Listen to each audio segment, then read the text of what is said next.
Hi everyone, this is Terry. Today we'll continue in the utility stitch lessons. This is lesson 4 and we'll be talking about category 4 and buttonholes. The first thing I want to mention to you is some of the stitches will call for the A+ foot, and I'll show you that foot in a moment and the anatomy of that foot and compare it to the one that came with the Dream Machine. There are what are called one-step buttonholes that are buttonholes that the machine takes the measurement of the button or the opening that you have. If you have a button that is irregularly shaped and you cannot fit it into the foot, and it will make that buttonhole in one step. Some of these buttonholes are for specific purposes. You'll see some that have tapered ends. You'll see some that are rounded ends, such as this one. There are some that are rounded on both ends. Then you'll have the typical square buttonholes that you see in most garments. There are stretch stitch buttonholes, and then there are also heirloom buttonholes. And if you wanted to make a bound buttonhole, you can do that as well. And then there are keyhole buttonholes. Now, category 15 is the end of the one-step buttonholes. When you advance to category 4-16, you'll notice that the end foot is used. These are the buttonholes on the older machines that we used to have, where we had to measure and stitch one side at a time. So I'll show you an example of that as I'm sewing it out. And don't look though, because it probably won't look that great, but you'll see that you can stitch one side, the bar tack at the end, come up the other side and stitch the top. 4-20 begins darning, so 4-20 and 21 are darning stitches, and both of those are going to use the A foot. 4-22 is a bar tack stitch. 4-23 is a button sewing stitch. With this, you use the M foot that I'll show you in a moment. 4-24 are eyelet stitches, and then there is a star eyelet. So let's go back and let's select one of these stitches, and for this example I want to use 407. Let's talk about a couple of different things. One of the things you notice is that we are supposed to use the A foot with it. You'll see a width adjustment over here. The width actually will widen the sides of this bar, but it will not change the length. Let me show you that. So you can see that what it's doing is it's making it denser or thicker along the bar. We'll go back to the default value. The length actually lengthens the stitches, and you will notice that this doesn't look nearly as stitched. So if you wanted to have a finer buttonhole than the default, that's what you would do. One thing I would recommend with buttonholes is always sew a trowel. Before you sew this on a garment or a home dec item, you do want to sew trowels, because you want to make sure, first of all, that the length works for the button that you have. Some buttons are thicker than others. And then you also want to make sure that you're familiar with how the machine sews. You'll notice that the slit length is grayed out, or it's black, and you can't change it. That's because you're going to put a button in the front of this foot, and it will measure that distance. You can adjust the tension, and if you do make changes to this buttonhole, let's say that you want it to be a little narrower in width, and you want to adjust the stitch length to make it a little bit longer, you can save this to memory, just like you can save other stitches to memory. Let's go to retrieve and let's look. You have 5 different categories for this stitch. So if you're sewing something on a garment and you can't finish all your buttonholes today and you don't remember your settings, this is a good way to do it. I'll just go ahead and delete that because I don't need that setting, and I'll choose OK. Let's go into the edit menu and let's look at this edit buttonhole. When this is active, you can now change the slit length. Let's say that you tested out your buttonhole and the slit length isn't quite large enough for the button that you selected. You can adjust it here. So let's set up for buttonholes, and we'll talk about that as we move along. and you can see that you can go all the way up to 47 millimeters, which is 1.75 inches, and you can go all the way down to 7 millimeters. Okay, so let's get started. The first thing I want to do is let's reset this, because we'll leave it right now without the edit function on, and we'll close that. Okay, let's talk about the buttonhole foot for the Luminaire, or if you have a Solaris, it's the same foot. The anatomy of this foot differs from the one that came with the Dream Machine. The foot that came with the Dream Machine, the button went in the back of this foot, and you use the pull down bar to go against this plastic piece so that as your machine reached the distance of the space, it would trigger the arms so that you would return back. So this foot can only be used on your Dream Machine. You cannot use it on your Luminaire. We'll set this aside. The buttonhole foot that comes with the Luminaire has two pieces. This is the second piece here. This metal piece does not have to be used. You can place the foot inside of the metal bracket by placing it inside this piece. You'll notice that this moves up and down, and you might want to use this if you had thin fabrics that could be damaged or that might get caught in the feed dogs, or you might want to use it if you have really thick fabrics that have a loft or a nap and you're having problems with those. Like I said, always test your buttonholes. I'll take this off for right now, and let's talk about this foot. Don't remove the A+ sticker, and you'll notice there are 3 dots on the front. The way the buttonholes that are sewn automatically are sewn are what are called one-step buttonholes. The camera detects these dots. So when you place a button inside of this foot, and we'll move this out, you can see that I can put a very large button inside of this, which is much, much larger than the distance that you had on the Dream Machine. To put your button in, all you need to do is to place it inside your foot and just slide this plastic piece back towards one another. Now, it's somewhat difficult to do this in front of the camera, but you can see how you do that. So now that you have it against the foot, you're ready to place the foot on your machine. We'll do that in a moment. For those 4-step buttonholes, you'll use your end foot. And the reason you use your end foot is because of the opening that's here on the bottom. So we'll set that aside. Whenever you are sewing on buttons, you'll use the M foot. Now, the nice thing about the M foot is that you can adjust this distance for what is called a thread shank here. So if you want a thicker thread shank, all you need to do is to push this plastic piece forward, and it will sew across this and give you a thicker thread shank, for instance, for a coat. For the sewing that I'm doing today, I don't need it, so I've pushed it back. If you're making an eyelet, you'll use this to cut the hole in the eyelet. This is a punch, and you can see that it has a sharp edge right here. I don't want to touch that edge because I could possibly cut my finger. So I'll set that aside. Okay, let's go ahead and get set up for the buttonhole, and I'll meet you back at the machine in a moment. All right. To begin with your buttonholes, the first thing you want to do is you want to mark your fabric. So typically if you're sewing a garment, your pattern is going to show you where the buttonholes are placed.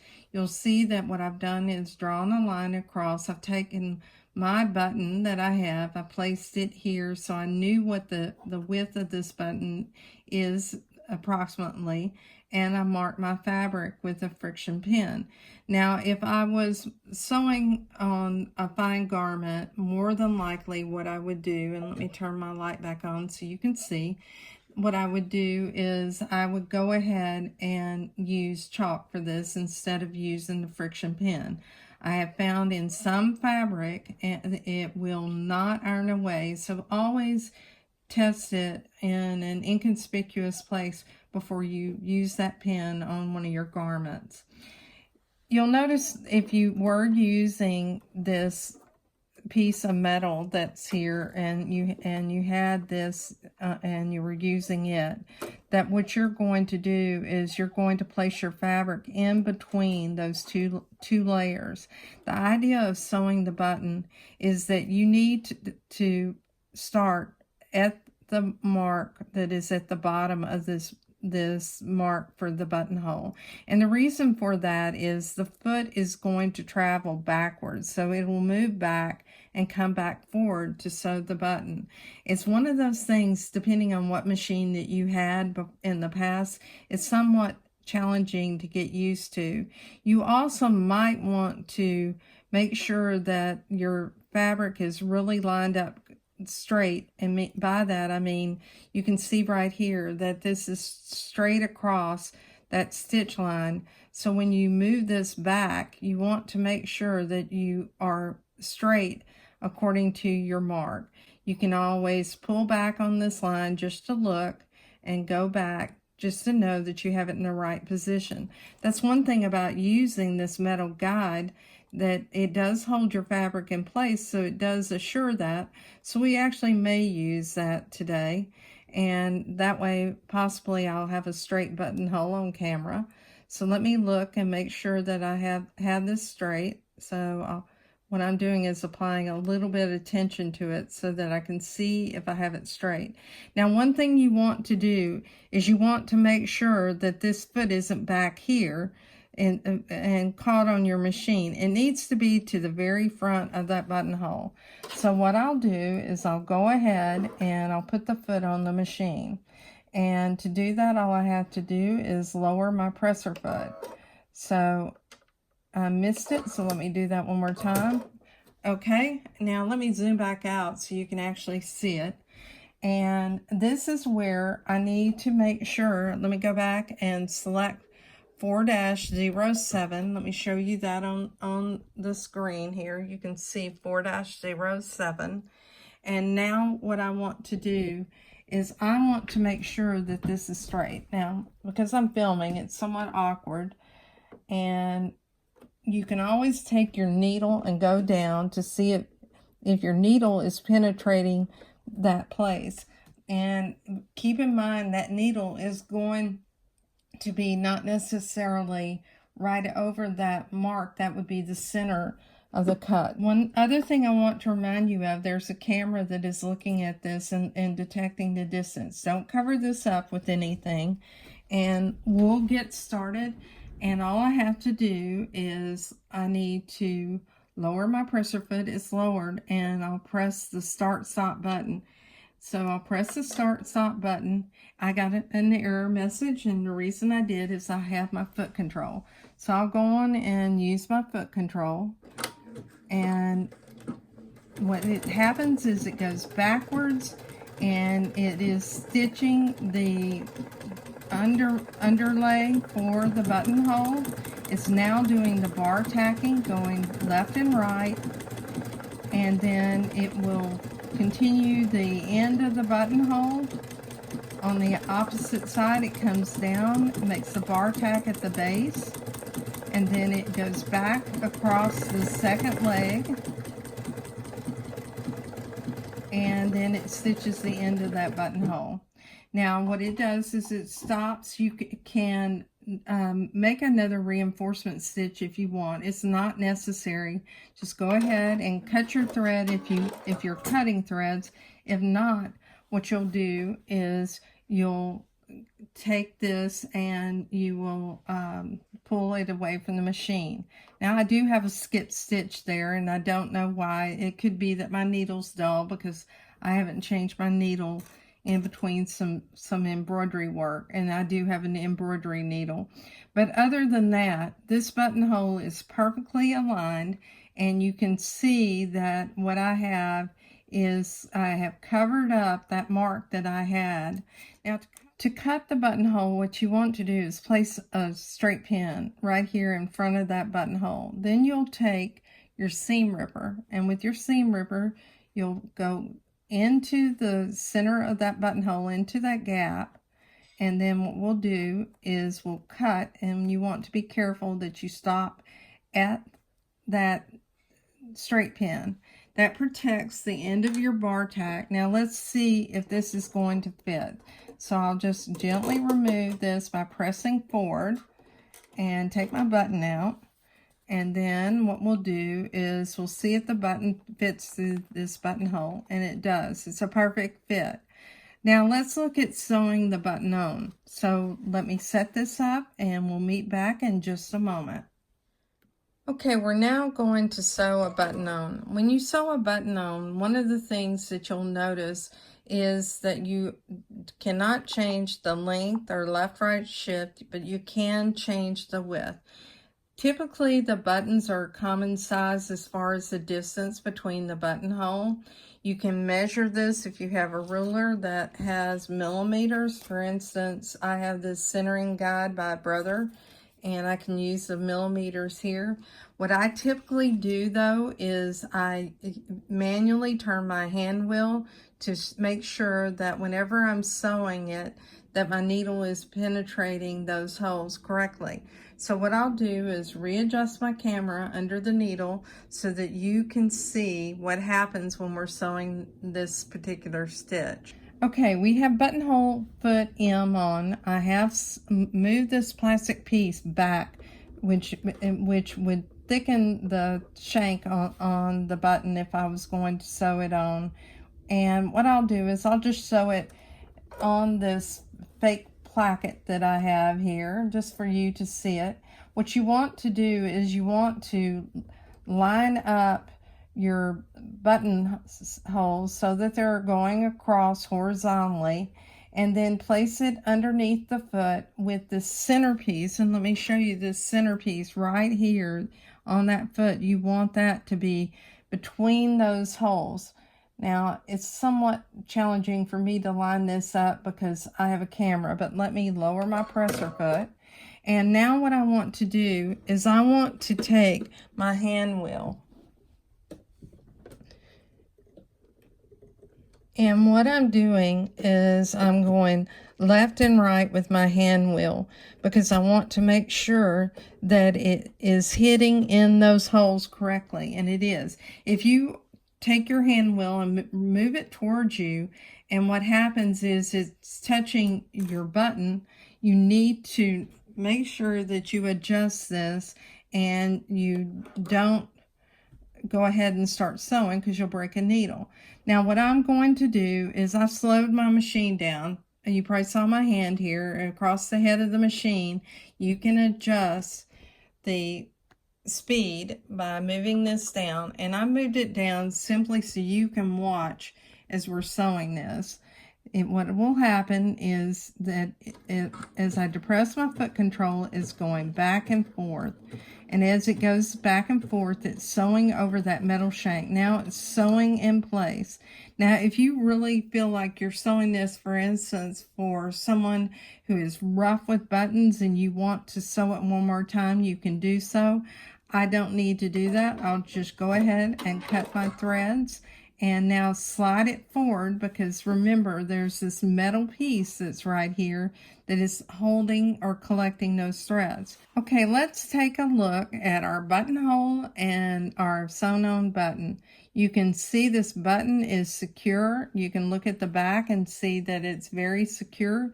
We have a very nice buttonhole. It's attractive and it's made just right for the particular size of button. Let's look at a couple more things.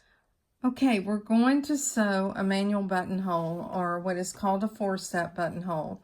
So let me show you that I've marked my fabric, and one thing that you'll notice is when you sew a manual buttonhole, you're going to start at this point. You'll sew down to this point, bar tack, come back up, and go back across. So what I have done is I've set up my machine with the end foot, and now what I want to do is to place the fabric underneath the needle, and I need to make sure that I've lined it up so that the needle is going directly into the place where I marked my fabric. So let me show you under the foot, and we'll progress. We'll start out with stitch 4-16. we'll come back over here and look under the needle. And then what I'm going to do is lower my presser foot, which I've already done, and then I'll go ahead and start sewing. Now this is where I need to, I can speed up a little bit. I'll adjust my speed control. I need to watch when it gets to the end because I have to manually stop this. So when I get to my end point, which is right about, let's give it a couple more stitches now. What I want to do is go back and I'll select the next stitch, which is going to be 4-17. Now let's go back and look at it under the needle. We'll sew that bar tack. And it's sewing the bar tack back and forth. Now that it's completed that bar tack, I need to advance to stitch 4-18. So we'll select 4-18. We'll go back and we'll sew up the side. Now this is where it's really important that I'm keeping this parallel with these lines. If you were marking this on fabric, you might want to mark some chalk lines so that you can keep your end foot parallel with those.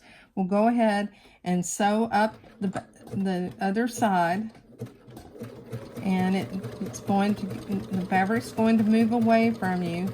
The most challenging part of this is being able to see those end stitches, so don't sew too fast. You want to do this, slowly. All right, I think I'm there. Now what I'm going to do is I'll go ahead and select 4-19, and this is going to sew the bar tack on the end. Let's see how this comes out. All right, we're finished, and we'll cut our threads, and let's take a look at the finished product. Let me trim a thread here for you. And actually, this is probably one of the better buttonholes I've ever made. So now you can see how you can create the 4-set buttonhole. Just make sure that you mark your fabric. Think about the fact that it's going to sew this leg first. So what I did is I used the placket lines I had created in the sample, and I shifted it over a little bit to the left so my buttonhole would be centered, and it worked out very well. All right, let's move on and let's look at eyelet stitches. So with eyelet stitches, all you do is you select the eyelet stitch. We'll sew one on our sample fabric here. Let me put the presser foot down.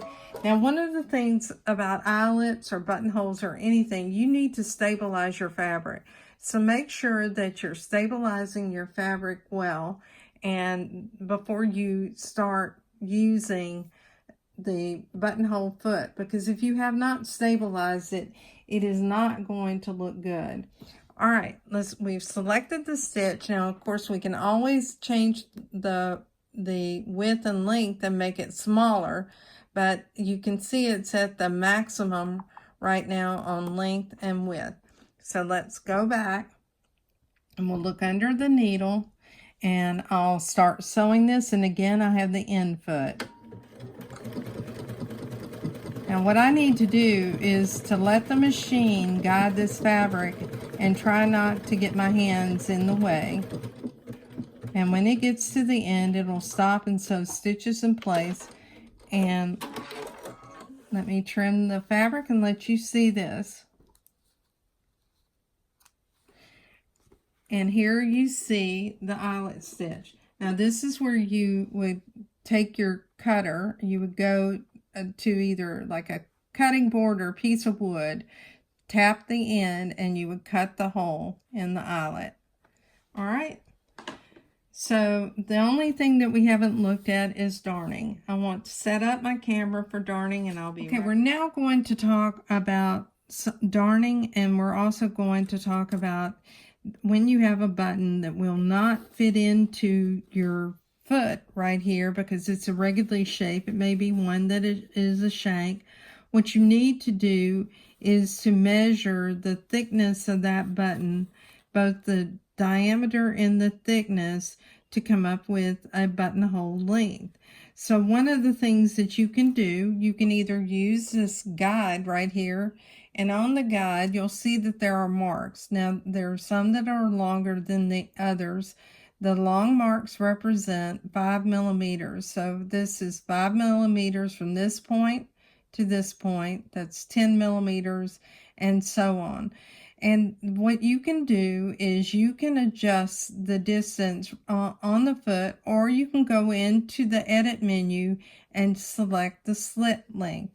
What I'm going to do is I'm going to slide this back to 15 millimeters. So here's 5, 10. I need to move it back till it's right against that mark that represented the 15 millimeters, because I have a tear in fabric and I want to darn it.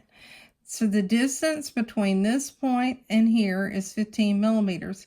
It's also the distance right here.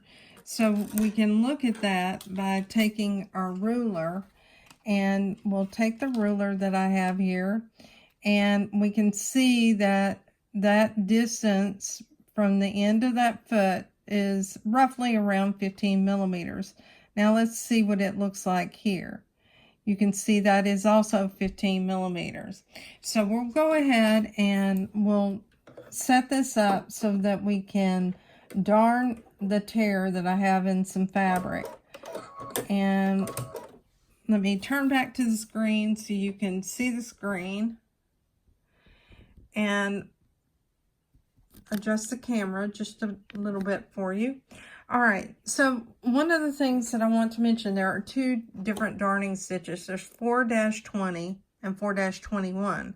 4-20 is only going to go up and down. 4-21 will also go across. Now I have a sample of 4-21 stitched out on just a piece of stabilizer for you to see, so you can see how the stitches are formed. What I'm going to do is I'm going to take a piece of fabric that I tore, and you can see where I marked it. I'm going to place a piece of stabilizer behind it. Now I'll align this underneath the buttonhole foot. So we'll go ahead and see if we can darn this fabric.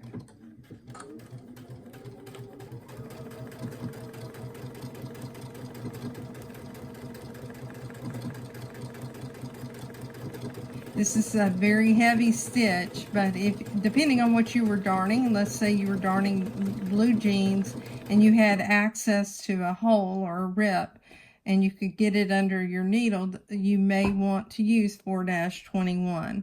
All right, I'll go ahead and cut my threads. And now let's look at the finished product. So here's the finished product right here. You can see that my split, which was roughly, let me take this and show you, my split was right here, from here to about right there. So this is a little bit longer than it. My split was only 13 millimeters. What I wanted was to have something that was longer than the split. And all I need to do now is to remove my stabilizer from the back, and I'll do that. One of the things that I typically do when I'm darning something, I would also maybe sew a little iron-on patch. But for this, this isn't going to go anywhere. I'm pulling it and it will not come apart.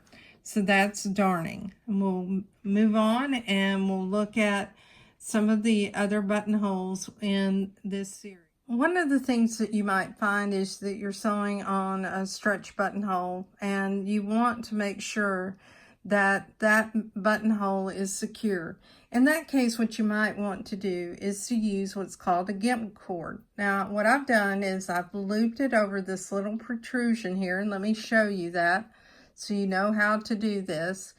And so I just have it, let me pick it back up again. You'll take a loop and you'll place it over that protrusion, and I'll try to catch it with my fingernail. You want to hold it across the back like this while you're placing your foot on your machine. Okay, once you get your foot on the machine, and I'll show you that in just a moment. Once you have your foot on the machine, what you can do is just let go of the threads, because your foot's going to hold those threads in place. But you need to possibly make an adjustment for the width of that cord. So what I'm going to do is I'm just going to widen this a little bit for what the measurement of the cord is, and let's just say that it's 0.5 millimeters, and I have gone in to edit, and I've set my slit length because I have an irregular button. And we'll just go ahead and look under the machine to see the setup. Here, the cord is back here. You can see it. It's under the foot. I have my hand back here. And now what I'll do is I'll go ahead and start sewing this buttonhole. So I'll press my presser foot down.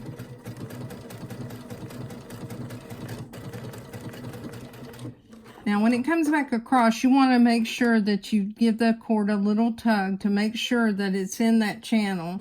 Okay, let me cut my thread. And let's look at this buttonhole. So one of the things when you have a gimp thread and you're using it and you sew over it, what you want to do is you want to cut this thread at each end. Now this buttonhole is much more secured. Thank you so much for your time today. I hope these videos are helping you use your machine and enjoy your machine. If you like my videos, please like and subscribe, and consider joining us on the Facebook group, Just Stitching with a Brother Luminaire. We have several talented people in that group, and everyone is so very helpful. Have a good day.